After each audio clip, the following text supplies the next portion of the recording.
ఒక్క విషయం చెప్పేది గుర్తుపెట్టుకోండి. ప్రతి మగవానికి సొంత జీవితం అనేది ఉండదన్న. ఎందుకంటే నేను చెప్పేది ఆలోచన చేసుకోండి. ప్రతి ఒక్కటి ఆలోచించి చెబుతాను బుర్రను.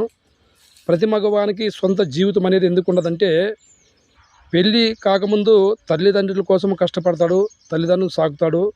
పెళ్ళి అయిన తర్వాత భార్య పిల్లల కోసం కష్టపడతాడు, భార్య పిల్లల్ని సాకుతాడు. వాళ్ళకి పెళ్ళిళ్ళు మంచి చెడ్డ ఎన్ని ఉంటాయో ఆలోచన చేయండి. అందుకే ప్రతి ఒక్క మగవానికి సొంత జీవితం అనేది ఉండదు. ఎప్పుడు చూసినా బిడ్డల కోసము, భార్య కోసం కష్టపడాలా, సంపాదించాలా, వాళ్ళకి పెట్టాలా. పెళ్లి కాకముందు తల్లిదండ్రులకు కష్టపడాలా, తల్లిదండ్రుల కోసము చూడాలా, వాళ్ళకి పెట్టాలా. చూడండి, పెళ్లి కాకముందు తల్లిదండ్రుల కోసం, పెళ్ళి అయిన తర్వాత భార్య బిడ్డలకు, వాళ్ళ మనవరాళ్ళకు, వాళ్ళకు కూడా చూసి పెట్టే మగవానికి సొంత జీవితం ఎక్కడుందండి? ఎప్పుడు పిల్లల కోసం కష్టపడాలి, చేయాలా. నిజమే కదా ఫ్రెండ్స్? Bye friends. నచ్చితే లైక్ కొట్టండి, సబ్స్క్రైబ్ చేసుకోండి ఫ్రెండ్స్. ఇట్లా మీకు ఎస్పీ స్టార్ నాగభూషణ.